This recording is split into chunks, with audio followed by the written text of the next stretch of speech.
A gente está hoje aqui num momento histórico, às vésperas do Natal, né? Para discutir algo que vem sendo sonhado, o anseio de todos há muito tempo, né? Há mais de 8 anos, um momento de luta de todos nós. Então eu gostaria aqui, antes de iniciar, convidar algumas pessoas para fazer parte da mesa. Eu sei que vocês estão ansiosos aí para a gente discutir, tirar algumas eventuais dúvidas, mas eu peço muita serenidade de vocês nesse momento. Eu acho que é um momento que todo mundo ficou com alvoroço, né, por conta da publicação do diário, mas como vocês puderam ver a portaria, vocês puderam perceber que lá está dizendo lista prévia. Isso não foi à toa. Os advogados, as comissões que ficaram analisando, não pensou nessa palavra à toa.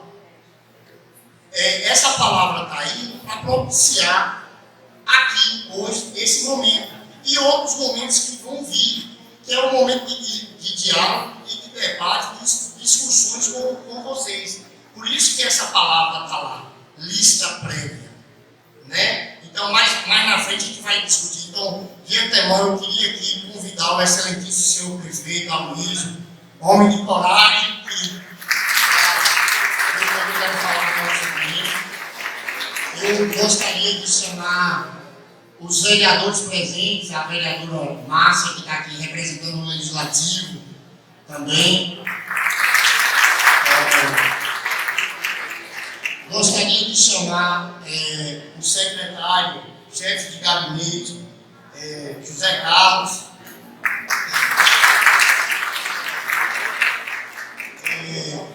o assessor jurídico do gabinete, o doutor Diego,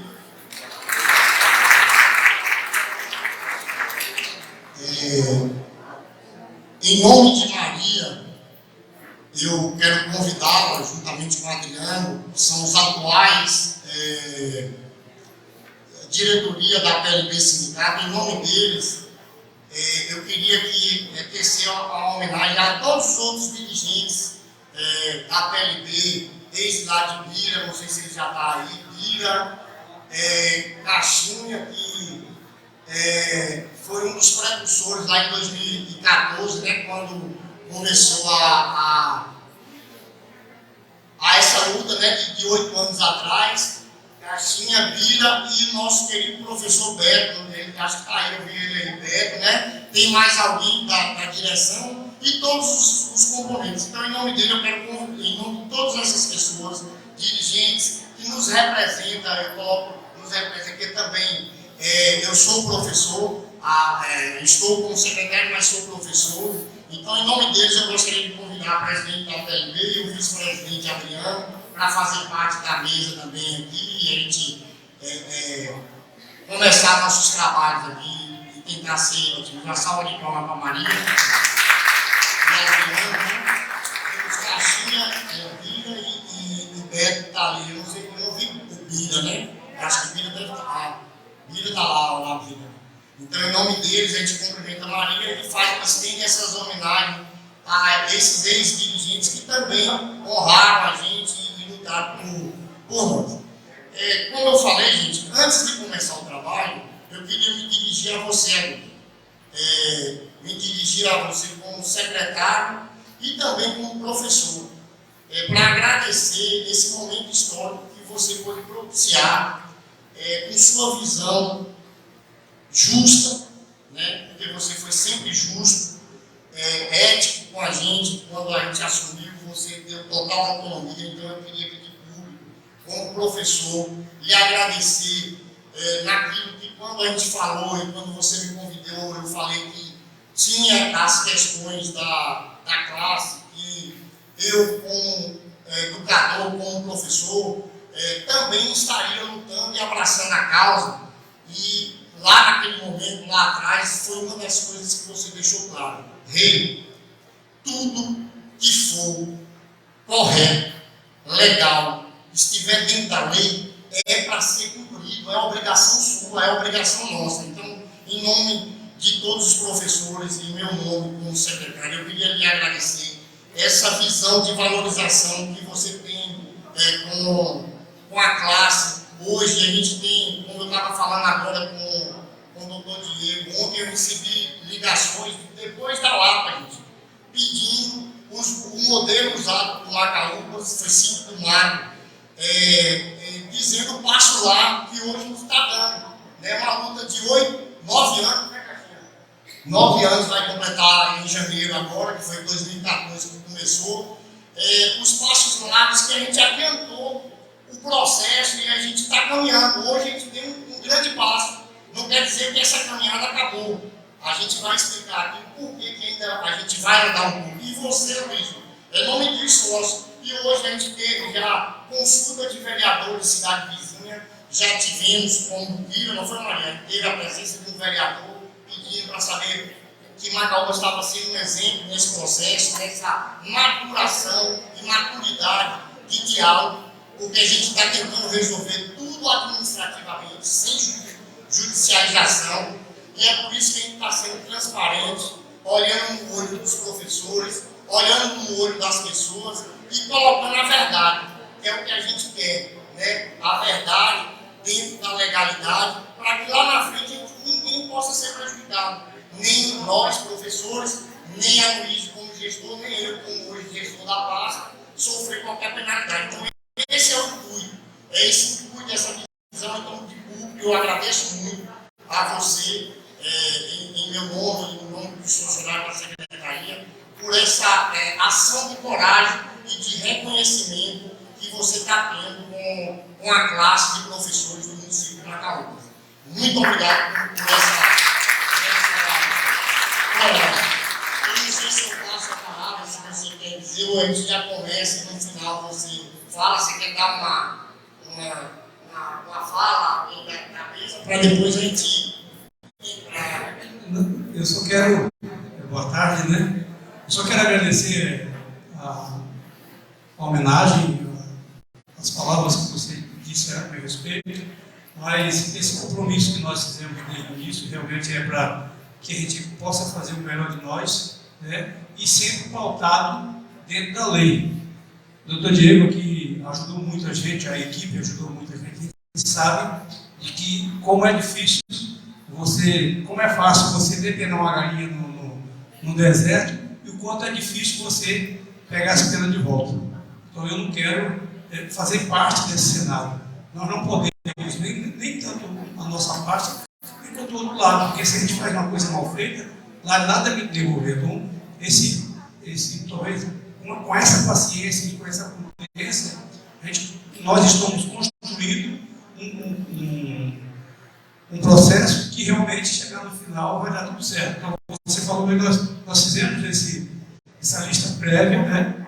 Pode ser que tenha alguém que está saia, que alguém que está fora entra, e vai dar oportunidade para cada um das pessoas que tem o direito de buscar o que que pertence, né?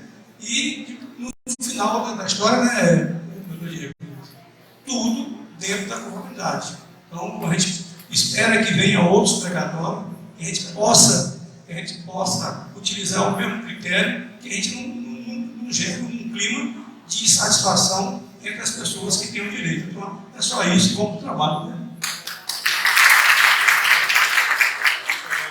Então, gente, para a gente dar início, a gente pode começar com duas coisas importantes. Como eu falei, o primeiro passo é a gente ter serenidade nesse momento. Porque esse trabalho não foi um trabalho simples. Maria está ali de testemunha, tem os membros da comissão aí de testemunha. Nós tivemos que fazer um levantamento de pessoal num sistema que, do período do precatório, que é de 98 a 2006, tem um período que tem um vácuo na questão de documentação. Era muito precário como funcionava antigamente.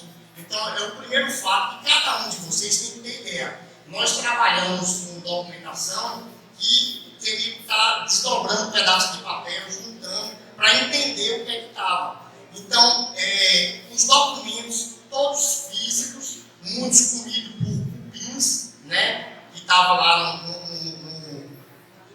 no almoxerifado, e que a gente teve que reparar e trazer isso como uma forma de nossa fonte de informação. Então, o que é que precisa ficar claro para cada professor aqui? Que nós tivemos essa fonte de informação. Qual é ela? A folha de pagamento. A gente partiu dela para ter a fonte de informação do período do precatório. Então, nós levantamos essa fonte de pagamento.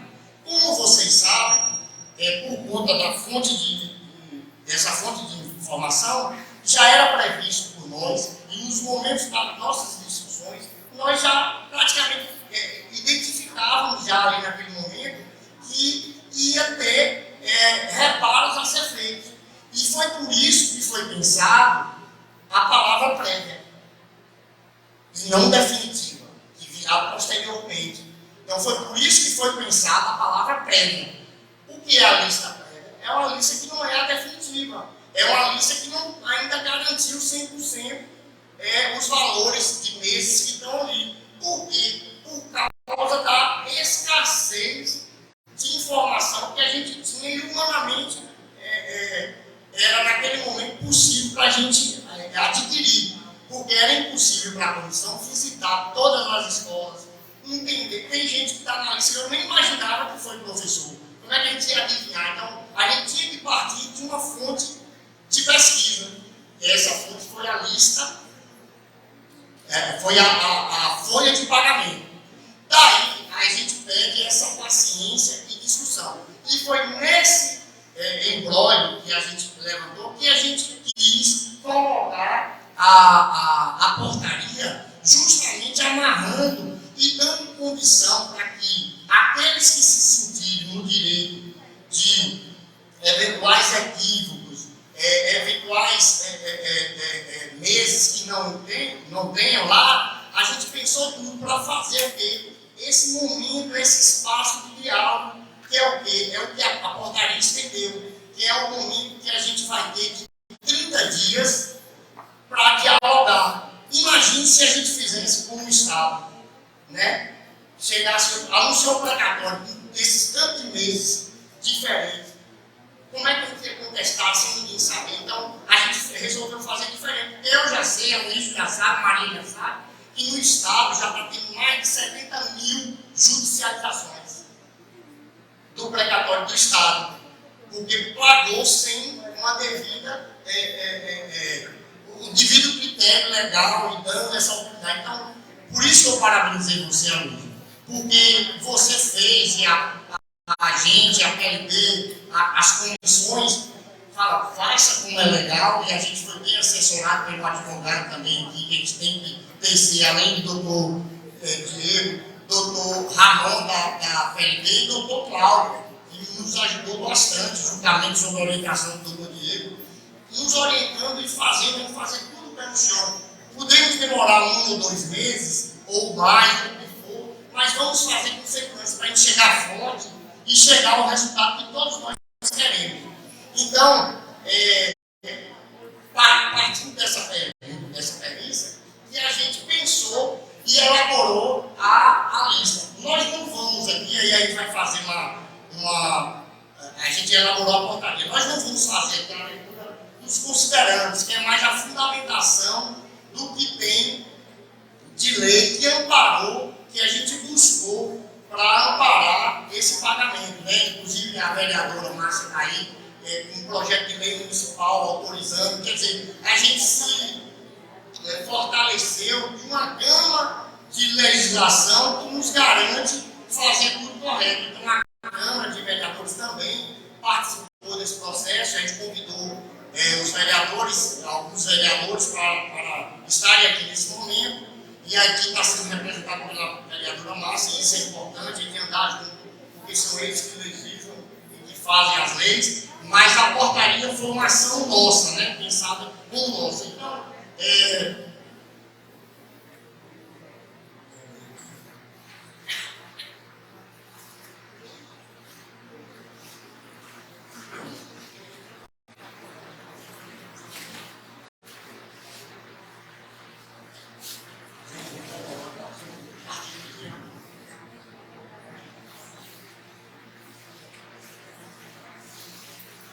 ser rápido, entendeu? O cara vai ser rápido, mas vai tirar. Então, vamos começar lendo, que é onde. E aí, você vê, hoje teve mais de 70 professores em entregar prova que não leu, e aí é uma crítica construtiva que eu estou falando, que não leu a portaria. Porque a portaria diz o prazo de entrega de documento. Então a gente tem que ter essa prática de leitura para a gente entender os processos, que muitas vezes todas as nossas dúvidas vão ser tiradas pela própria portaria. A portaria vai nos explicar aquilo que a gente deve fazer nesse processo. Então, no artigo 1º, tem lá, tornar pública a lista prévia de possíveis beneficiários do abono decorrente dos precatórios do Fundeb, considerando o anexo 1, que é a lista em si, né, desta portaria, habilitados em conformidade com a Lei de Diretrizes Básicas, a Lei que fundamentou, a Lei do Fundeb, a Lei 9424 de 96, a Lei dos precatórios do Fundeb, a 14.325, com a indicação do período do efetivo exercício de cada profissional expresso em meses submetidos à jornada de trabalho de 20 horas semanais. Então, qual é o primeiro ponto? O número de meses que saiu agora, aí, que esteja em equívoco ou não, a gente não vai entrar nessa esfera agora, nesse momento, é dos meses que, possivelmente, em cima das fichas financeiras e de lista da folha de pagamento, a gente levantou, correspondente a 20 horas. Então, aí, nesse momento, o anexo 1 não se fala em 40 horas. Entendeu? O que é que consta lá nos anexos? Os possíveis beneficiários de 20 horas no município. Então, aí só foi analisado 20 horas. Isso está compreendido para todo mundo, gente. Então, em nenhum momento saiu gente com 40 ou com 20 horas. Aí, vamos lá. O parágrafo 1º. Para efeito da elaboração da lista, foram considerados os períodos de afastamentos remunerados em que o servidor se manteve na folha de pagamento do Fundeb. O que é essa lista para ser construída? Que é isenta, né? Porque eu e vocês, eu tinha a dúvida aqui que eu ia colocar.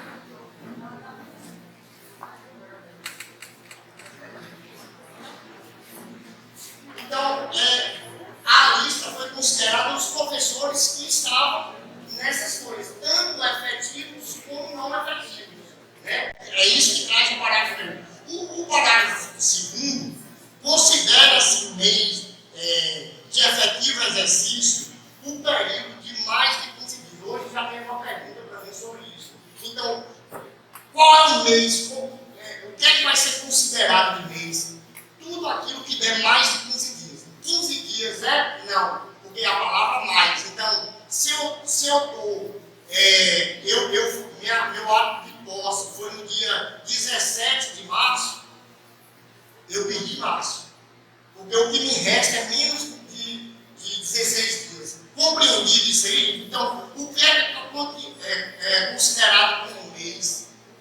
O período de dias a mais de 15, ou seja, de 16 para frente. Ficou claro? Então, muitas das vezes a gente está achando, sumiu um mês meu, sumiu 2 meses meu. É por isso. Porque o mês que for menos de 15 dias, que a pessoa entrou de posse, ela perde. Aí tinha que botar uma regra, porque senão a gente não conseguiria. Então, aí foi estabelecido isso. Em novembro, né? Justamente. Aí, o parágrafo 3º. Os profissionais com vínculo temporário no período de 1998 a 2006, elencados na lista prévia, deverão comprovar o efetivo exercício das funções definidas no artigo 2 para fazerem jus ao recebimento do abono conforme disposto na Lei Federal 14.325 para 2022. Por que, gente, o pessoal temporário, a gente abriu essa brecha? Justamente aquilo que eu iniciei minha fala, a precariedade das informações. Você entendeu? Tem gente que trabalhava que não está registrado, às vezes é reconhecidamente que a pessoa trabalhou na escola, ela tem como comprovar, mas às vezes ela não estava naquela folha, ou sumiu da folha, ou tinha de tudo. Foi bom, né, Maria Daniela, que a gente pôde perceber alguns absurdos que você pôde identificar de como é que funcionava esse período. Né? Então foi por isso. O que é que diz o artigo 2 do isso? Não, o 4 agora, né? Os profissionais listados no anexo 3 deverão comprovar o efetivo exercício das funções definidos no artigo 2, no período de 1998 a 2006, no prazo e forma estabelecidos na portaria. Porque quem são esses profissionais? São profissionais que estavam na lista dos 60 e muitas vezes não estão, é sabido, é notório, que às vezes não estão, que nunca foram para a sala de aula. E lá no primeiro artigo já diz, estabelece a forma de quem faz jus. Então essas pessoas, apesar de estar na lista dos 60%, e a gente não sabe por que essas pessoas não exerciam e estavam, isso foi lá naquele período, por que elas estavam. Então, devido a isso, a gente criou isso, que é o quê? Estabelecer comprovação. Qual é a escola, qual é o órgão, qual é a função que a gente vai falar, de quem faz jus daqui a pouco em um dos artigos. Então, é por isso, por essa precariedade de informação. Os profissionais listados no anexo 2 deverão apresentar cópia de CPF no prazo estabelecido nessa portaria. Esse artigo estava, até a última hora, era até para suprimir, porque a gente ia publicar com os números do CPF de todo mundo. Mas aí os jurídicos orientou a não publicar, que é dado sigiloso, é pessoal, a gente publicou a lista, mas tem muita gente que da nossa folha não tem CPF, não tem RG, e a gente não entende. Entendeu? Por que está lá dessa forma? Não foi isso, Maria? Não conseguimos o CPF, tentamos identificar, tem o nome da pessoa, mas não conseguimos o CPF. E aí a gente vai ter um momento que a gente vai solicitar esse CPF de documentação. O artigo 2, só falta 10 agora, viu, gente? Aí vai ser rápido, vai para tirar as dúvidas mesmo. Hoje é um dia que tira dúvida.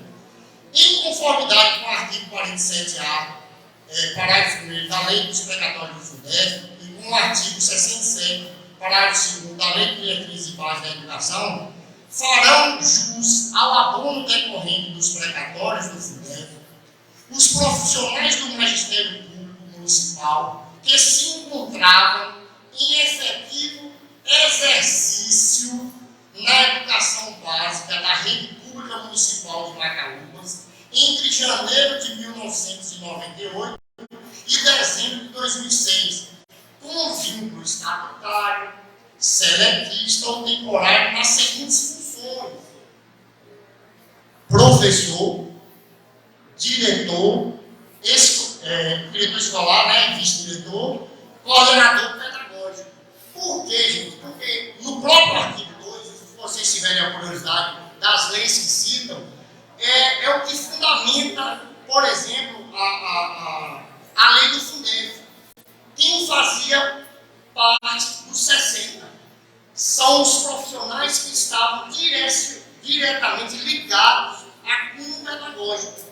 São esses profissionais que a lei estabelece, que poderiam estar na folha do Fundef. Vocês entenderam a lógica da coisa? Então, porque hoje mudou com o novo Fundef, né? Tem outros profissionais, mas lá, e a gente tem que obedecer a lei da época. Então, foi por isso que foi e está compreendido esses profissionais. E daí o motivo que, apesar de ter nome de pessoas na lista, que todos vocês sabem, muitos já me falaram aí, que nunca foram professor, que nunca exerceram nenhum desses cargos da lei, tinha que colocar para esses eventuais questionamentos, para ele comprovar e dar a chance aí, porque ele está lá na folha. Mas ele vai ter que comprovar. Você entendeu? Então a gente quer fazer justiça, a questão da equidade, né? Que a gente tanto fala aí. Aí, o parágrafo primeiro fala: considera-se como efetivo exercício para efeito da percepção do abono decorrente dos precatórios do Fundef, a atividade de docência, né, dos docentes, de gestão escolar, ou atuação pedagógica em instituições de ensino da República do Município de Paraúbas e as coordenações pedagógicas da Secretaria Municipal de Educação, que tem um cunho direto, a gente pensou também, tem um cunho direto com o pedagógico, que mexe com o pedagógico, que é diferente de algum coordenador técnico, que é diferente, a gente quis separar isso. Não se considera como efetivo exercício para efeito da percepção do aluno decorrente dos precatórios do Fundef as atividades de servidores lotados em outros setores estranhos à educação básica da rede municipal de Paraúbas, ainda que tenham sido mantidos na folha de pagamento da Secretaria Municipal de Educação, na época. Porque é o que está acontecendo, que muita gente, é um absurdo, eu vi, ontem à noite eu ainda vi, é um absurdo, eu que estou na sala de aula, vem faltando 2 meses, mas gente que nunca deu aula, está na lista. A gente pensou, a gente deixou vocês desabafarem, mas foi por isso. A gente pensou tudo isso para formatar, então é por isso que a gente pede serenidade, a gente corrigir. Aí, parágrafo 3º, não perde a condição de beneficiários do aluno os profissionais indicados no capítulo deste artigo que estejam aposentados ou tenham se desligado do cargo ou da função, desde que tenha atuado em efetivo exercício da educação básica na rede pública do município de Paraúbas entre janeiro de 98 a 2006. No caso de falecimento dos beneficiários, farão jus ao aluno os seus respectivos herdeiros. Eu vou ler um pouco mais rápido, porque está entendido isso aí, né? Não tem discussão.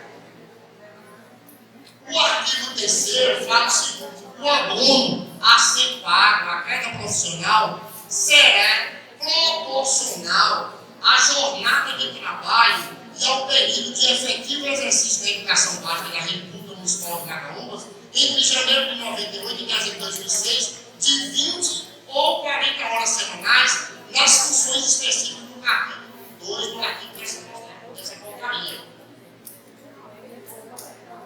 Então aí, gente, está dizendo quem fará jus à jornada de 20 e de 40. Como foi falado lá no início, só saiu aqui 20. Por quê? A aula adicional, que a gente chama, né, o período extraordinário, vai ter que ser comprovada. Por que vai ter que ser comprovada? Aí você sabe. Porque a carência de informações. Só para dar um exemplo para você. Porque na folha de pagamento não vem lá o dado, 20 horas mais 20 horas, como hoje é o adicional. Lá na época tinha um salário, um adicional solto. Muitas das vezes a gente teve relato do diretor da época, de pessoas que falaram assim, não, muitas das vezes era para pagar uma merendeira que não podia dar o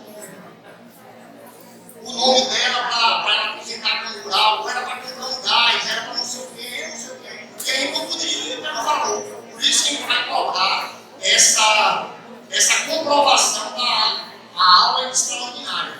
Entendido aí? A jornada de 20 horas semanais adicionais serão parágrafo. Os profissionais que, além do vínculo originário, exercem os cargos e funções descritos no capítulo 2 em caráter de 20 horas adicionais e os diretores escolares que possuam 40 horas deverão apresentar documento comprobatório na forma e prazo estabelecido nessa portaria para fazer jus ao rateio proporcional. Então, é aqui que a gente está falando. Essas outras horas extraordinárias vão necessitar dessa comprovação. Assim como é bem mais efetivo, porque vai ler. O artigo 4. O rateio será fixado a partir da divisão do valor montante da verba a ser distribuído pelo quantitativo total de meses laborados por todos os beneficiários, considerando a jornada de 20 horas semanais e multiplicada individualmente pela quantidade de meses de cada profissional. Assim será calculado o aluno com base no valor mês. Foi por isso que a gente não falou de valor, não vamos falar de valor aqui, porque é impossível. Porque a lei, ela estabelece que o rateio tem que ser proporcional à carga horária. E a gente só pode fazer isso quando a gente tiver a precisão dos números de meses de cada pessoa, dos que estão e dos que não estão, que eventualmente poderão requerer. Então, o que é que a gente vai primeiro fazer? Só para vocês entenderem como é que vai ser o cálculo. Vamos supor que eu, Araceli e Ideia aqui. Eu tenho 7 meses, a Araceli tem 1 e Ideia tem 2. Vamos supor que ele tem R$10. O que é que a gente vai pegar? Somar os meses que eu, Araceli e Ideia tem, que vai dar 10, e dividir pelo montante do valor que é R$10, que vai dar R$1 por cada mês. Como a Araceli tem 2, é 10, é 2 vezes o valor. Rei tem 7, é 1 vezes 7. Eu ganho 7, ela 6, 2, é 1. Você entendeu? Então, por que a gente não poderia falar de valor e não deve falar de valor nesse momento? Porque a gente tem que fazer o levantamento dos meses corretos, tirar quem não tem direito, incluir e ver os erros que está tendo na folha para corrigir tudo e depois fazer esse quociente, né? E a multiplicação depois. Parágrafo 1º. A jornada de 20 horas semanais adicionais serão calculadas na forma do capítulo do presente artigo e contabilizadas com mês a mês aos profissionais que apresentam comprovação.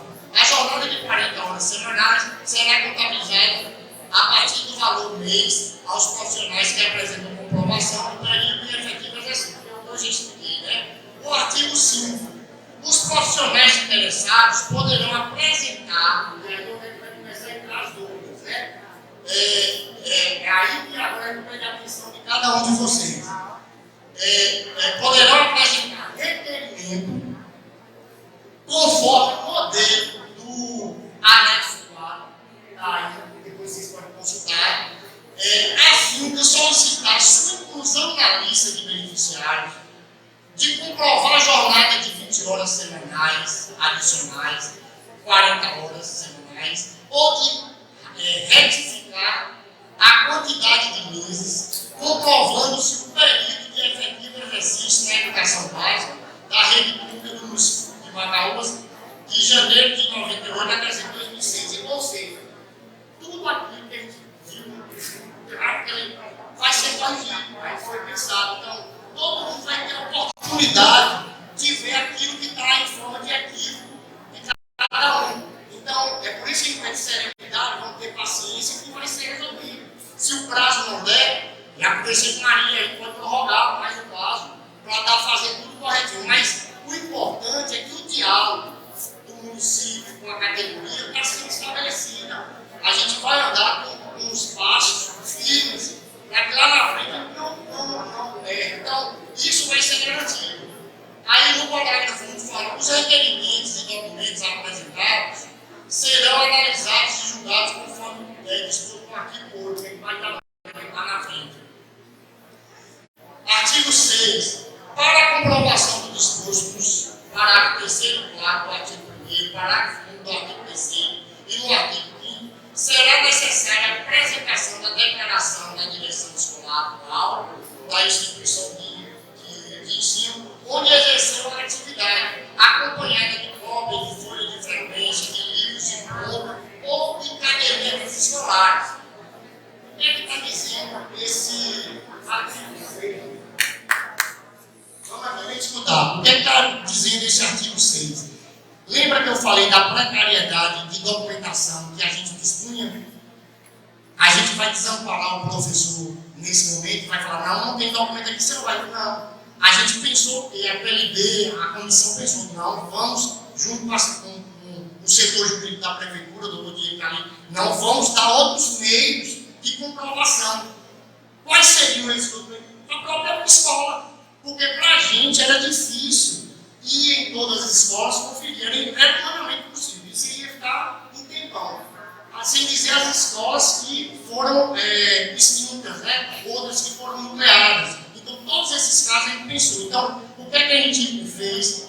Vamos dar esses outros meios de documentação que poderão comprovar para tal professor realmente ter o direito dele. Aí a gente colocou: serão também aceitos como documentos comprobatórios em caráter também também suplementar ficha financeira, certidão de tempo de serviço, né, da pessoa, termo de posse para os efetivos do período.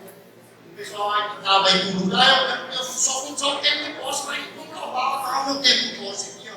Eu comecei nessa data, como é que esse mês está faltando, se eu comecei, se eu fui empossado, então, entendeu?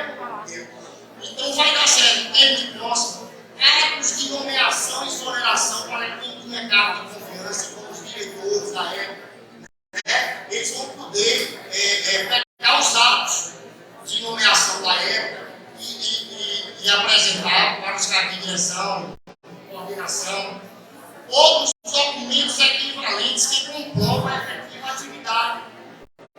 Quais seriam esses outros documentos? Eles serão analisados por essa comissão. Mas, a exemplo, tem um coordenador lá na escola que organizou uma jornada no ano tal, ele tem um folder da jornada daquele período. Ou ele tem algum tipo de documento, ele tem a ficha lá, dá uma busca na escola, tem a ficha de ponto de frequência que a escola mandava. Tem uma ata de uma reunião lá na escola, que está lá com o nome dele. Enfim, são diversas formas, diversos documentos que ele pode estar subindo, né? Para ver isso. O segundo, abaixo assinado, carta de testemunha, depoimento de alunos ou outros meios não oriundos da administração, ou seja, da secretaria ou da escola, ou de um órgão ligado à administração, não terão efeito comprobatório para efeito de um exercício. Eu posso chegar lá com a aluna, alguém faz um testemunho aí que eu dei algo, né? Então a gente quer algo ligado à administração. Com exceção de herdeiros, e aí eu vou captar, a declaração da direção escolar, que cópia de documentação comprobatória, deverá ser requisitada diretamente na instituição de ensino, conforme o modelo de requerimento constante com o anexo 5. Então, onde é que a gente vai encaminhar se você já não tem os documentos que comprovam? Aí você quer juntar mais documentos. Você vai dirigir. Rei, onde é que Rei trabalhava em 2012? Rei trabalhava na Barra de Cima. Eu vou atrás do diretor da minha época? Não. Eu vou lá hoje com o diretor atual, do Givaldo e Genilda. Aí eu vou lá, ô Givaldo, tudo bem? Todos os diretores fez uma live, inclusive cortando as férias dos diretores que seriam agora justamente para ficarem as escolas abertas para possibilitar o professor ir até esses lugares, pegar as xerox da caderneta, a xerox do livro do ponto e a declaração do diretor que você estudou lá, do diretor atual. E essa é a forma de corrigir esses erros que a gente tem, entendeu? Dos períodos. Os requerentes que buscarem documentos para comprovação junto às escolas que foram fechadas, extintas ou nucleares, deverão encaminhar o requerimento para a Secretaria Municipal de Educação no momento do protocolo, conforme o modelo de requerimento constante com o anexo 6. Assim, se chega, por exemplo, Escola do Leite. Escola do Leite. Vou dar aqui. Porque tem as outras escolas que foram fechadas. Preste atenção, gente, para depois a gente já sanar a dúvida. Tem uma escola lá que foi nucleada, mas ela pertencia à escola de Canatinga. Aí vai estar lá a documentação, tem que ser direcionada lá. Mas, por exemplo, a escola do Leite é uma escola também, foi nucleada e não tem a documentação. É sabido aí que não vai ter alguns documentos, mas pode ser encaminhado para a secretaria e a gente administrativamente vai levantar, tentar ver junto com a secretaria o que tem de registro da escola do Leite para nós fornecermos essa declaração. É um exemplo concreto que eu quero dar. Deu para entender isso aí, gente? Vamos lá. Os documentos poderão ser enviados também. Os requerentes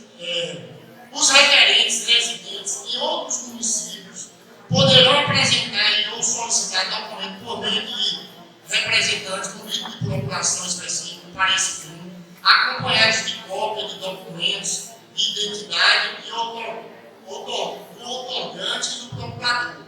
Né? Quem não mora aqui, que está fora, que não quer vir aqui, aí ele pensou também dessa pessoa poder mandar o procurador. Os documentos poderão ser enviados ou solicitados através de formulários anexos a esta portaria via e-mail. Aí a gente criou também um e-mail para construir outro canal, né, hoje como está, obedecendo os mesmos critérios certos no presente artigo, inseridos deve ser, né? Então é um outro meio que é o canal, que é o e-mail. Vai ter uma funcionária lá, todo dia olhando esses e-mails, várias vezes por dia, para recepcionar. Está acabando. Para requerer a declaração da direção escolar e ter acesso aos documentos comprobatórios de que trata o artigo 6, os herdeiros deverão apresentar requerimento acompanhado de declaração de existência / inexistência de herdeiro, conforme o anexo 4, 5 e 7. A Secretaria Municipal de Educação e aguardar o deferimento. Que é o que, gente? Aí é um caso que vai ter que passar pela Secretaria. Que os herdeiros eles vão encaminhar, porque, por exemplo, cada professor municipal pode ter acesso indireto ao diretor, mas esses herdeiros eles vão passar por ali, munidos desses documentos e depois eles podem estar olhando lá, e aí pode orientar também, que é justamente para não ter um caso assim, minha filha, mas aí descobre que Cecília também é minha filha, aí só Neia vem requerer. Então aí tem uns documentos que precisam ser garantidos para que eventuais herdeiros também possam estar presentes nisso, entendeu? Então é mais para herdeiro, a gente pode depois estar explicando melhor isso aí, e vai ter uma assessoria tanto do aluno como lá da secretaria. O oitavo, a documentação apresentada será analisada e confrontada com as fichas financeiras, folhas de pagamento e outros documentos de que dispõe a Prefeitura Municipal por comissão a ser instituída pela Secretaria Municipal de Educação, que deliberará o julgamento e os requerimentos através de edições de atos administrativos. Quem são essas pessoas que a gente já nomeou lá, administrativamente?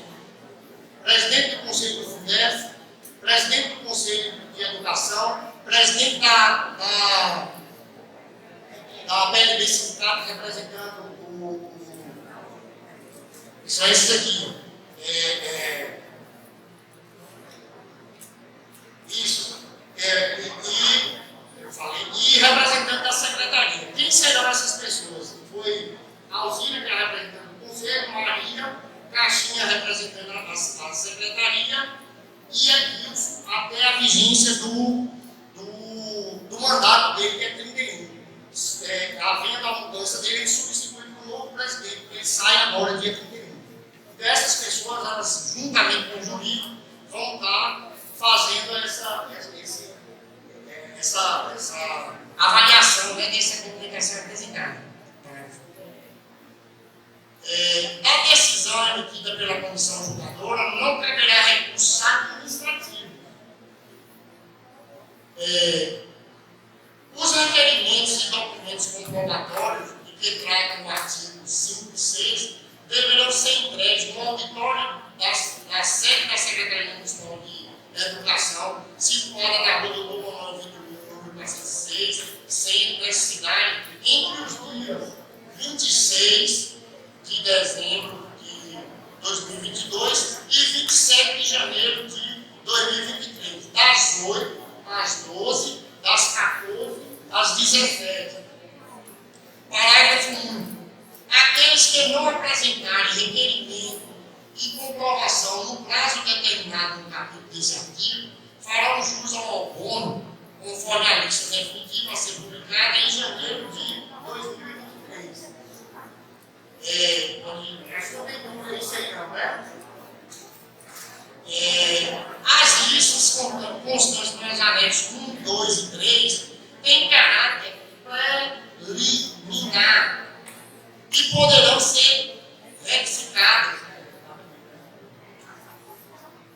após o encerramento do prazo para a apresentação do requerimento e documentos comprobatórios, então serão indicados a lista definitiva. Então, depois de todas as correções, é que vai surgir essa lista definitiva.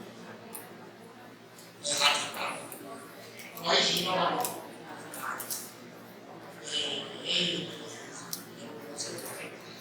As disposições constantes dessa portaria poderão ser retificadas em atos posteriores e os prazos estabelecidos poderão ser prorrogados conforme a necessidade do processo que vai dar.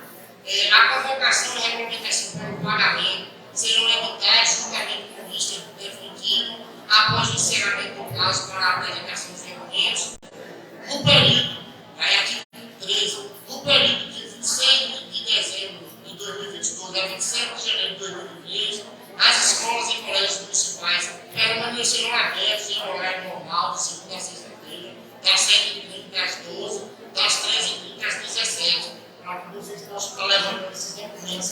Então, essa portaria que ficou, né? Então, nem fujam. A portaria, eu vou passar para o doutor Diego Maria, para tecer alguns comentários. A portaria, ela é autoexplicativa.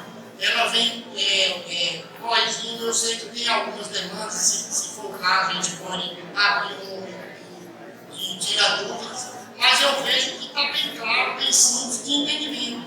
O que é que vai ser feito? Lembrando o seguinte, não se preocupe com essa questão que faltou, a gente vai ter um espaço de comprovar esses eventuais equívocos. Eu vou passar para a Maria e Diego falar, tecer algumas palavras. Boa tarde, gente. Tudo bem, professores? Estão aqui presentes? Então, gente, a edição dessa portaria, ela nada mais é do que a gente dar o primeiro passo, né?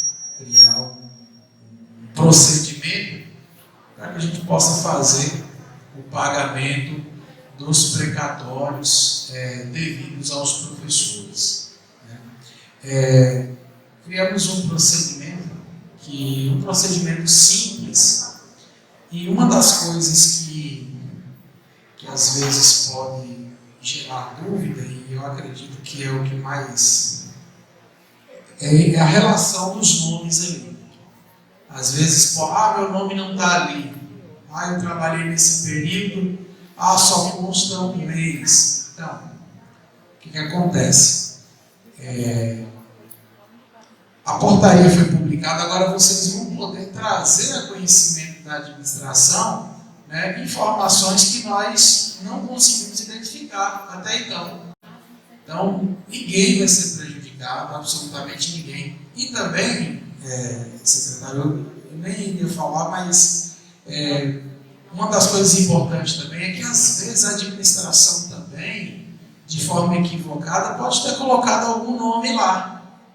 E se os professores têm mecanismos ou comprovação de que aquele nome não pode estar lá, também vai ser retificado. Né? Então isso aí deixa bem claro para vocês também. É importante que isso aconteça, foi bom ela ter falado isso. É importante que isso aconteça, por quê? Porque se está um nome devido, está tirando a gente, que é proporcional. É aquela história do bolo. Pode.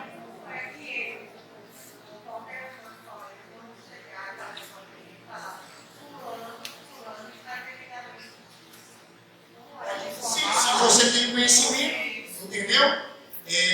Já foi me informado alguns nomes. E é notório que nunca trabalhou na educação, entendeu? Mas a gente não poderia deixar essas pessoas de fora. Por quê? Porque a gente tem o princípio da isonomia. Qual é o princípio da isonomia? O que eu considero para o doutor Diego, eu tenho que considerar para a Débora, para o doutor Ailton, para a dona, que é o quê? Qual foi o princípio que eu levantei esses dados? A folha de pagamento dos 60%. Se o nome dele estava lá, eu tenho por obrigação botar o nome dele. Aí, pela lei, que a gente vai corrigir, que ele não faz justo porque ele não exercita o efetivo exercício. Pode constar, mas não exercia.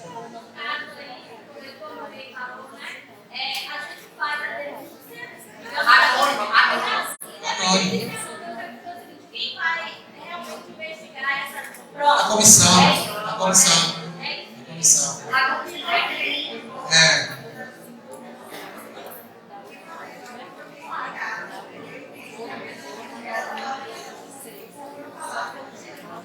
Ah, sim. Anônimo. E outra coisa, a administração até pede a ajuda dos professores. Até porque tem muitos ali que estão na sala de aula até no período, pode ser que até estejam até hoje na sala de aula, então eles podem estar colaborando também com a comissão. Gente, eu vou pedir uma atenção de vocês aqui, até para compartilhar com vocês uma informação sobre o precatório. Eu não sei se vocês têm conhecimento, mas acho que a maioria tem esse conhecimento. Então, eu vou passar para vocês a nossa resposta. Foram até o Ministério Público Federal e fizeram uma denúncia de que Aloísio pretendia fazer o rateio desse primeiro precatório e entendendo que os professores, em tese, não teriam direito a esse primeiro precatório. Então, nós recebemos a notificação do Ministério Público Federal e no ofício, o Ministério Público Federal falou da seguinte forma: senhor prefeito, o senhor responda o valor existente em conta do município do precatório e também o senhor informa se procede a informação de que o senhor pretende fazer o rateio com os professores desse valor. O ofício falava assim: por que todo esse processo? Por que essa portaria? Por que todo esse procedimento? Não seria mais fácil a gente chegar, pegar a lista e acreditar na conta de todo mundo e pronto? E a Aloísio também poderia recuar. Falar, o Ministério Público está dizendo, então eu vou recuar. Não. A resposta do prefeito para o Ministério Público foi a seguinte: olha, tem aproximadamente 30 milhões em conta, está aqui o saldo, e eu pretendo fazer o rateio sim. Inclusive já mandei projeto de lei para a Câmara, já foi aprovado, vamos criar um plano de trabalho e nós vamos pagar. A resposta foi essa. Então, não adianta, e o que eu admirei foi a forma que chegou até a prefeitura, né? Procede a informação de que vai fazer o rateio. Então foi uma denúncia, uma coisa bem jogou no ar, né? Então a gente falou que procede sim, que o prefeito vai pagar. O que é interesse do prefeito, é interesse da categoria, a gente entende que a categoria tem direito. Bom, respondemos ao Ministério Público e fizemos a portaria, mostrando os critérios, dizendo que onde cada um tem direito. Nós vamos pegar, quando sair a lista definitiva, nós vamos pegar essa portaria, certo? Nós vamos fazer um documento, um acordo judicial, e vamos protocolar na justiça para que o juiz possa homologar o acordo. O juiz homologando o acordo, nós temos legitimidade de fazer o pagamento para cada um de vocês. Então, é um trabalho de forma concomitante, né? A parte legal, né? A parte jurídica que está na justiça, e a parte interna. Porque não adianta nada a gente solicitar um acordo judicial sem um planejamento de pagamento. Nós já vamos levar o planejamento, o juiz homologando, a gente já vai fazer o pagamento. Pelo nosso cronograma, se não houver nenhuma contestação, maravilha, né? A lista prévia se torna indefinitiva. Em janeiro ainda a gente consegue a homologação do juiz e quem sabe, né? Não vamos adiantar, não, né? Mas quem sabe, né? Você já começa em 2023 com o rateio, né? Mas a gente está torcendo para que não tenha nenhuma, digamos assim, impugnação, né? Se alguém solicitar a revisão de direito, é óbvio que a comissão, né, Maria? A gente vai rever tudo certinho. Agora, se não houver nenhum questionamento, todo mundo concordar, maravilha, a gente segue para o próximo passo, para a homologação e o pagamento de todos vocês. Era só esse esclarecimento que eu gostaria de fazer. Muito obrigado, viu?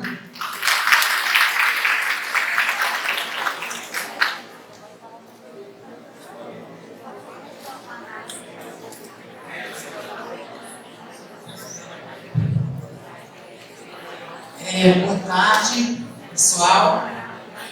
Primeiramente, aqui, ao iniciar minha fala, eu gostaria de cumprimentar o prefeito Aloísio, parabenizá-lo pela coragem e comprometimento com essa pauta. Existe muito discurso de que precatório agora está garantido na lei. Sim, está garantido na lei, mas tem tanta coisa que está garantido na lei que é descumprido. E a gente pode observar nos municípios ao nosso redor que não está sendo fácil assim a luta da categoria, tanto pela questão do precatório, quanto pela questão, por exemplo, que está em lei desde 2008, que é o reajuste do piso, e que os prefeitos não cumprem. Então, o fato não é estar garantido na lei. São as pessoas que estão na linha de frente de uma gestão ter compromisso e vontade política de que as coisas aconteçam. Porque de nada adianta a lei garantir, mas não ter quem...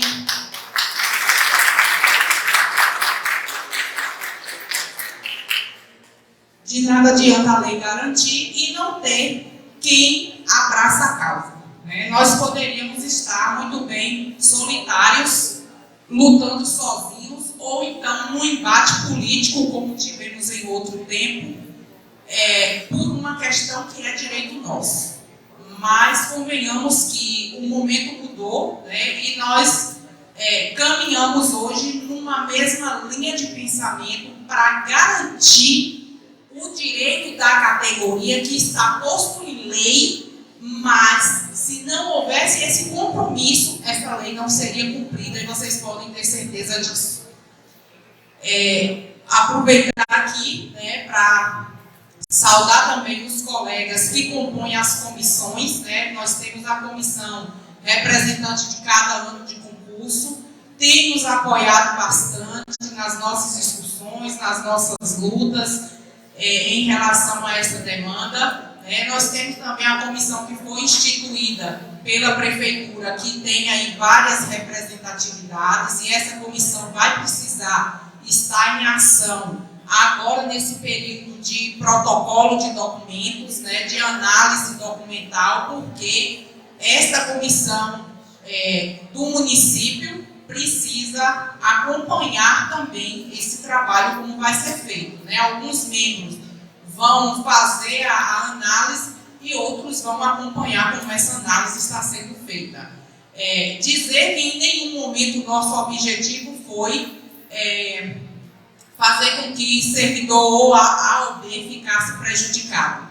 Nós, graças a Deus, não podemos nem deixar aqui também de destacar o árduo trabalho de Dr. Cláudio na Secretaria de Educação e Dr. Ramon na PLB, que se debruçaram de fato para que pudessem ter pensado em todas as situações possíveis para estar colocando nessa portaria, a fim de garantir que nada fosse feito de forma ilegal, ou mesmo que pudesse ser retirado o direito de um em detrimento de outro. O fato é que o secretário já falou muito bem, que diante da insuficiência de dados da folha de pagamento, e permita-me dizer que pelo que a gente pôde analisar da folha de pagamento, não sei como é que faziam, mas eu digo que parece que era brincar. Vamos brincar aqui de fazer folha de pagamento. Porque a vida do servidor é uma bagunça. E daí, eu até assim, fiquei triste, né? Porque a gente vem aí, formou-se uma comissão na PLB, uma comissão na secretaria para fazer o levantamento desses dados, com toda a cautela. Quando terminamos tudo, voltamos, conferimos tudo de novo. Como é que está a situação de fulano, como é que está a situação de ciclano, por que é que está essa quantidade, por que é que está essa. Fizemos toda a conferência. E aí as pessoas vão e teve gente que até mandou mensagem, mas vocês fizeram a contagem errada. Gente, nós contabilizamos o que estava na folha de pagamento. O que não está lá, nós não tínhamos condição de fazer inferência para saber o que aconteceu com o servidor que lá não estava, porque a folha de pagamento é insuficiente para comprovar qualquer situação que possa ter acontecido. A gente não sabe. Então, por isso mesmo que foi pensado, e João já disse isso, numa lista prévia, para que fosse dado ao professor, ao servidor beneficiário, o direito de recorrer com a comprovação daquilo que ele tem em mãos e que de fato ele sabe que fez. E daí, a gente precisa destacar então o quanto a lei do Fundef, ela é muito clara, principalmente a última, né, tanto a emenda 114 quanto que garantiu realmente o repasse, quanto a 14.325, o quanto ela é clara quando destaca efetivo exercício. Isso a gente tem que colocar na cabeça pelo seguinte: o fato de você ter estado na folha dos 60 não é garantia para recebimento. Por isso mesmo que a gente teve que amarrar todas as situações para nada ser feito em desacordo com a lei do Fundef. Então, nessa questão da comprovação, que cada um possa comprovar seu efetivo exercício, onde de fato estiveram, principalmente aqueles que estão já aí se mobilizando, reclamando, xingando, me mandaram cada áudio absurdo que eu disse: Jesus, dá força e me ajuda, que eu não sei se eu dou conta disso não. Mas enfim, eu nem respondi, né? Deixa que a portaria responda, que o tempo responda, e que lá na frente todo mundo vai entender que a gente fez da maneira mais justa possível para que ninguém fosse prejudicado. E eu tenho uma outra coisa interessante para dizer quando a gente estava fazendo o levantamento da questão das horas extras. Primeiro, a gente pensou em contabilizar em determinadas situações. Depois, nas nossas reuniões, decidimos: olha, para a gente não cometer injustiça, vamos fazer o seguinte: vamos deixar que as horas adicionais sejam comprovadas por quem trabalhou. E por que isso? Mais uma vez, a insuficiência de dados da folha, e lá a gente via no decorrer adicional tanto. Fulano está lá com adicional, por exemplo, de março a dezembro, a gente imaginava que poderia ser hora extra. Mas tinha gente que tinha adicional o tempo inteiro, não acabava nunca não. Aí eu disse: bem, aqui agora ficou difícil, porque a gente não vai saber quem é adicional de hora extra trabalhada e quem é adicional porque foi beneficiado politicamente. E convenhamos que em todo o tempo sempre teve, né, principalmente naquele período que o financiamento da educação estava iniciando, em 98, com o Fundef, e que a gente não tinha conselho atuante para poder, de fato, investigar o que acontecia. Então, diante dessa impossibilidade de a gente conseguir identificar quem realmente trabalhou, que seja dada a oportunidade para aqueles que trabalharam de comprovar o seu efetivo exercício.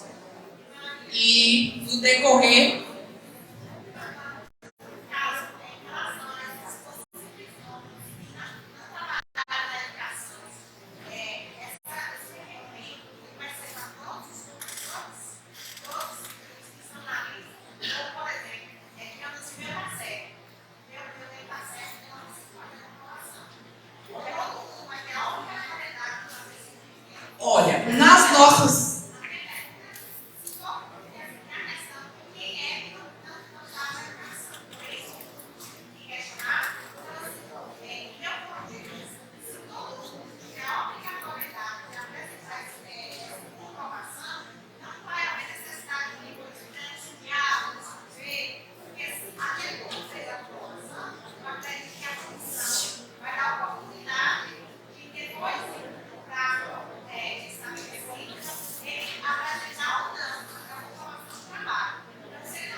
momento inicial, a gente pensou da seguinte forma, juntamente com o jurídico, que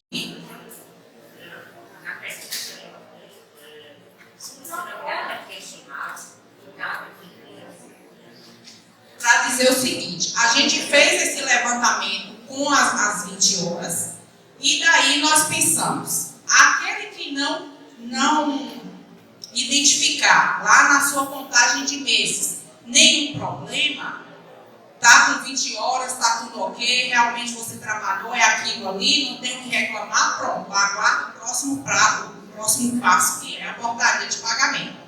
Mas se lá está faltando alguma coisa seu, ou você foi contratado antes do tempo de concurso, vai ter que comprovar. As pessoas que trabalharam horas adicionais, precisa da comprovação. E outros casos que de repente esteja até omisso na portaria ou alguns nomes, esses aí também precisarão de comprovação, porque vai passar por análise individual, tanto pela comissão quanto pelo jurídico, para que as coisas sejam feitas realmente dentro do princípio da legalidade e da justiça, né? Que ninguém seja lesado no seu direito. E aqui, no decorrer da minha fala, como o próprio secretário disse no início, eu ainda gostaria aqui de destacar, né, a importância dos colegas, né, que me antecederam na diretoria da PLB. É um trabalho contínuo, né? Tem aqui o professor Genivaldo, tem o professor Pedro Leite, tem outros, né? A gente está até tentando fazer uma linha do tempo dessas pessoas que assumiram a direção, mas a gente está com dificuldade porque o sindicato ele foi iniciado pelos professores do Estado. E aí teve uma professora lá, que eu não me lembro o nome dela agora, que foi a primeira diretora. Não foi Cecé, não. Teve uma pessoa que antecedeu Cecé. E aí a gente está com essa dificuldade porque num determinado período não tem registro nenhum de quem assumiu. Aí fica um tempo limpo, vago, e depois é que vem formar outra diretoria lá adiante para dar continuidade ao trabalho, que é esse trabalho que a gente conhece aqui hoje, que começou a se fortalecer aí mais ou menos em 2002, 2003, por aí, né? Quem está lá desde o início sabe do que eu estou dizendo aqui.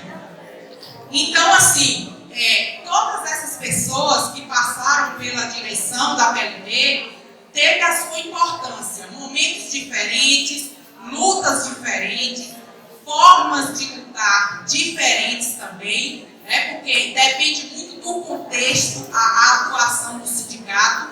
Ora, o sindicato tem que atuar no diálogo, né? E ora tem que atuar de forma mais intensa para poder conseguir aquilo que precisa. Então, todas essas pessoas, né, tiveram sua importância. Na questão dos precatórios, a gente destaca a gestão do professor Pedro Leite, porque foi exatamente na gestão dele, né, que o sindicato foi o protagonista dessa ação do precatório no município. Foi impetrada na responsabilidade do professor José João Pereira, então prefeito naquele momento, mas que quem correu atrás de tudo que precisava para ser feito foi a PLB. Então nós sempre destacamos que se em outros lugares o dinheiro dos 60% é dos professores, em Macaúbas é muito mais, porque foi o sindicato, né, que conseguiu correr atrás desses valores para o município.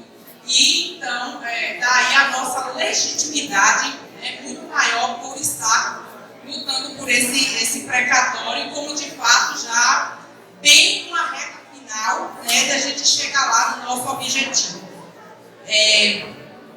Ainda parabenizo aqui, viu, o doutor Diego ali, né, que é quem fez a análise final da portaria, né, para dar esse retorno para a categoria. E o professor João Luiz não poderia deixar de dizer, né, tem realmente se empenhado para que tudo desse certo, né, para que tudo que a gente planejou pudesse acontecer. Umas coisas demoram mais, outras demoram menos, mas a gente não tem parado desde quando começou esse levantamento, que a gente está correndo, fazendo reuniões, discutindo propostas, o que seria posto nessa portaria. Enfim, estamos num momento propício, né, para comemoração. Eu não sei, algumas pessoas podem ter ficado frustradas até, né, diante de algumas mensagens que eu recebi, mas enfim, acreditamos que pela maioria é momento sim da gente comemorar, né, porque a gente esperou muito tempo por isso, não estamos ainda com o dinheiro em conta, mas estamos bem perto já, né, de chegar nesse momento. Então, assim, eu aproveitar mesmo o momento para poder parabenizar toda a luta, né, não é a PLD diretoria, mas é a PLD categoria, né, a categoria que faz essa luta, é a categoria que nos fortalece, é a categoria que faz a gente redirecionar aquilo que precisa. Então, assim, a questão dos parabéns aí nesse caso, né, vai ser direcionado a todos que sempre acreditaram e estiveram conosco, né, porque muitos, eu acho que ainda mesmo quando vê o dinheiro lá na conta, pode ser que não acredita, porque em muitos momentos que a gente estava lutando ali, fazendo, tinha professor que chegava e dizia, quieta com isso não sai não, isso não dá certo não, e a gente continuava, né, fomos surdos para os comentários negativos e continuamos na caminhada exatamente porque a gente acreditava que, de fato, chegaríamos nesse momento, né, de poder dizer que, em breve, cada um recebe, na base do seu direito, o recurso do precatório em conta. E, no mais, só agradecer, a gente tinha pensado em fazer uma assembleia, mas diante desse momento aqui, pelo menos para agora, antes de finalizar o ano, né, acredito que essa assembleia vai ser prorrogada, porque a gente vai precisar reunir em janeiro, exatamente para poder discutir a questão de pagamentos. E só uma coisa que, só para finalizar, viu? É porque eu costumo falar muito nisso. Uma situação que me perguntaram, Maria, e os supervisores? A situação é a seguinte, aqui na portaria ficou muito claro, quando foi transcrito ali da lei do Fundeb, né, quem eram as pessoas que fazem jus, quem são as pessoas que fazem jus ao rateio do precatório. Quem estava como supervisor de secretaria não tem, como é que eu diria, legalidade para pagamento para supervisor pelo seguinte, a LDB diz que supervisor escolar precisa estar com a formação adequada para atuar no cargo. Naquele tempo a gente não tinha plano de carreira, mas se a gente for pegar por hoje, né, que o plano de carreira é também com base na LDB, a gente vai observar o quê? Que lá não tem função de supervisão escolar. Então, daí a explicação de que supervisor escolar não está contemplado na lei do Fundeb. Tinha uma outra questão aqui que eu acabei me esquecendo, mas gostaria de registrar também a presença ali do colega Adriano, né, que é o tesoureiro da PLB e é quem tem estado na linha de frente também em todas as reuniões, em todas as discussões, para que a gente pudesse sempre tomar as decisões mais acertadas. Me passou a outra situação, que foi uma pergunta também que alguém fez. Aí eu disse, amanhã vai ter todos esses esclarecimentos, mas de qualquer forma, a portaria já está aí, né, que esclarece muita coisa. No decorrer, as dúvidas que forem surgindo podem estar consultando tanto a PLB quanto a Secretaria de Educação e a gente vai conversando e orientando aí que for preciso para que, no final, todos saiam satisfeitos na sua situação. No mais, desejar a todos um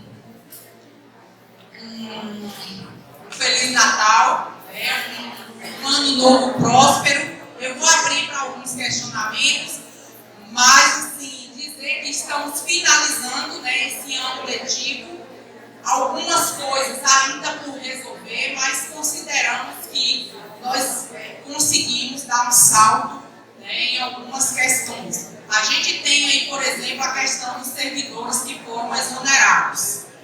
E veja bem, eu preciso dizer isso aqui, não é pauta não, mas eu vou dizer.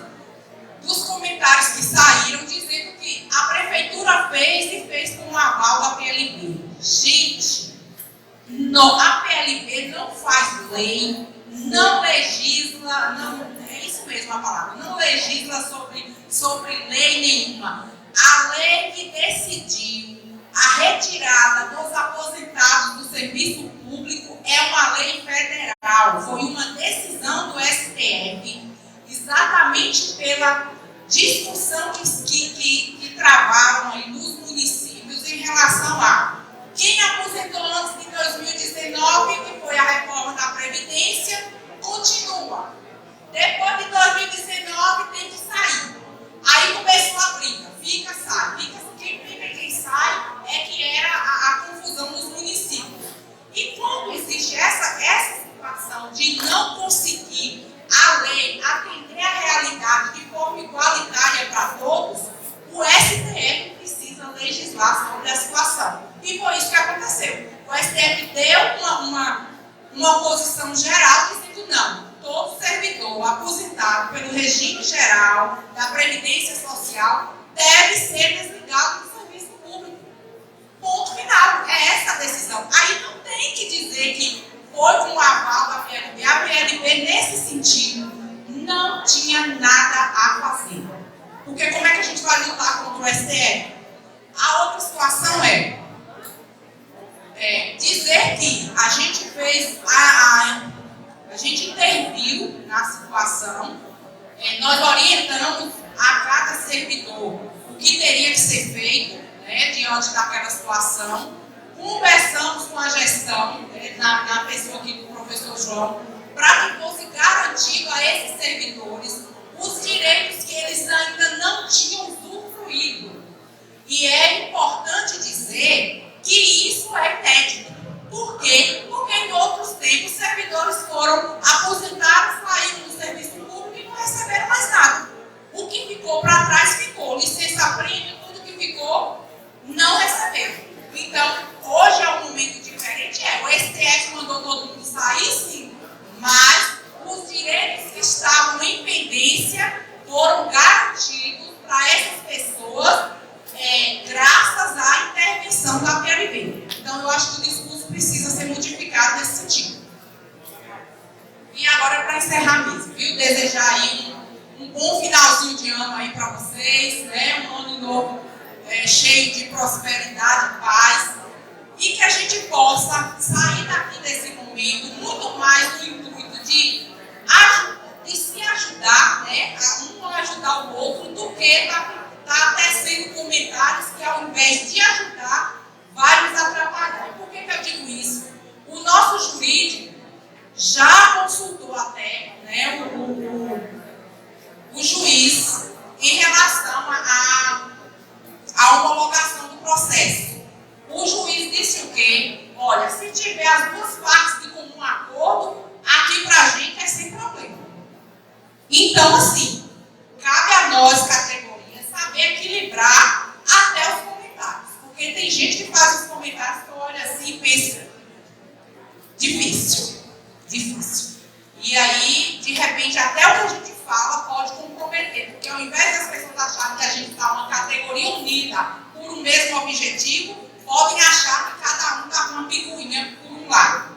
Um de um lado, outro de outro, um quer elogiar, o outro já quer criticar. Então, assim, vamos equilibrar o que a gente fala, vamos pensar um pouco antes de estar falando, para que isso não recaia sobre nós mesmos lá adiante, tá bom?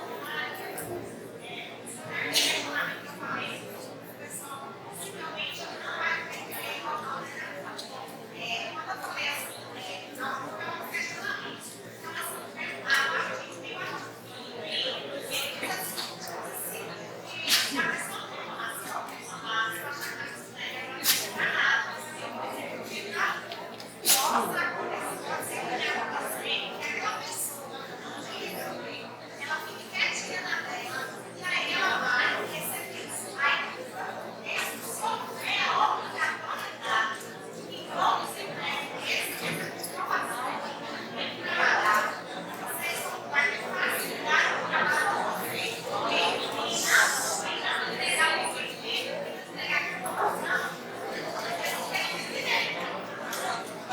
muito difícil alguém ficar quietinho aí nesse sentido pelo seguinte. Aqueles que possivelmente não entregarem documentação e a gente perceber que ficou calado, ou que de repente no meio desse processo a gente descobre que foi alguém colocado lá de forma indevida e que não faz jus ao precatório, os advogados vão tratar disso de modo particular. Ninguém vai passar ileso, não. A outra situação outra coisa, viu, gente? Nós, categoria, precisamos trabalhar muito no nosso interior o entendimento de que quanto mais servidores contratados na educação, mais prejuízo para a gente. E por que eu digo isso? Naquele período, e eu vou dizer isso aqui, se tiver alguém aqui que esteve naquela condição, que me perdoe, mas o Fundeb ele é um financiamento que ele garante a valorização da carreira, e a gente sabe que existe programas temporários dentro da educação, como os Estilo Topa, Brasil Alfabetizado e não sei quantos outros mais. Mas o que a gente imagina que possa ter acontecido? Isso é só suposição, viu? Mas que lá no decorrer da análise documental a gente vai chegando na conclusão dessas suposições do seguinte: aquele pessoal que trabalhava na EJA, não era a EJA regulada, porque tem algumas pessoas que estavam na EJA regulada dentro do ensino escolar, lá na escola, ok. Outras pessoas pegavam um papelzinho, passavam nas casas, pegavam o nome das pessoas, formavam uma turma para receber o salário no final do mês. Perdoe a minha sinceridade, mas era dessa forma, viu? E aí, assim, fizeram o favor de colocar esse pessoal também na folha do 60. Mas nós não, como a gente teve todos os cuidados necessários na construção da portaria, o que acontece? Tudo foi amarrado. Se a lei está dizendo que você recebe pelo efetivo exercício, todos irão receber pelo efetivo exercício. Então, que você comprove onde foi o seu efetivo exercício. Porque também é inaceitável tirar daqueles que realmente têm direito para que outras pessoas que não fazem jus recebam de forma errada ou duvidosa, né? O secretário citou aqui o exemplo do Estado. O Estado vai ter judicializações a 1000, né? Esse processo já começou. Por quê? Porque pagou de forma aleatória. Saiu pagando precatório para todo mundo. Quem tinha direito, quem não tinha. E não era dessa forma. Então, assim, a partir do momento que se abriu muito da forma que o Estado fez, tirou o direito daqueles que realmente eram os donos do direito, para poder colocar para outros que não faziam jus, mas acabaram compartilhando do mesmo recurso. Então, a chance minha, por exemplo, eu não sou do Estado, mas estou dando esse exemplo, a chance minha de receber um valor a mais foi cortada porque inseriram outras pessoas que não estavam dentro dos critérios que exige a lei do Fundeb. Então é isso, e muito obrigada pela paciência, viu?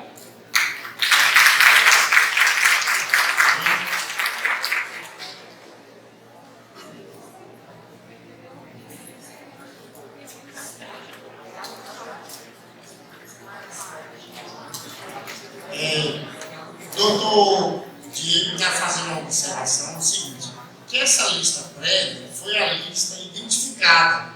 Se não houver nenhum questionamento de parte de ninguém, ela se manterá. Entendeu? Porque foi em cima dos dados que foram feitos. Foi estudado, em cima do que estava. Então a gente tem que sinalizar. Mas enfim, gente, queríamos aqui agradecer, chamar a Luiz aqui, Maria, até para fazer uma foto oficial do evento, todo mundo virado para cá. Mas antes de fazer essa foto, de lá para cá, eu queria agradecer a todos vocês. A gente está hoje encerrando o ano letivo e foi um ano muito difícil para mim, foi um ano de aprendizado. Um ano que foi um ano pós-pandemia, né? E pandemia ainda está aí surgindo casos, mas eu queria do fundo do coração agradecer o empenho de cada um de vocês nessa luta, nesse trabalho nessa dedicação que vocês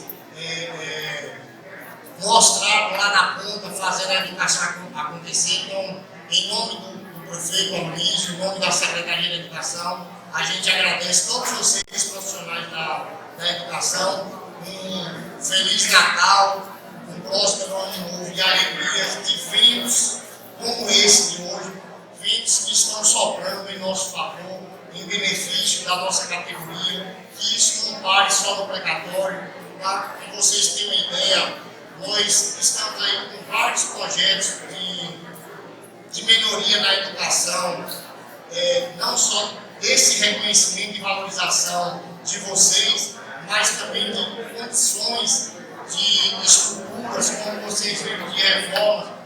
Anteontem chegou 2 novos ônibus que nós adquirimos com recurso da educação, sem usar o precatório, para adaptados para a creche, já está aqui no pátio da prefeitura.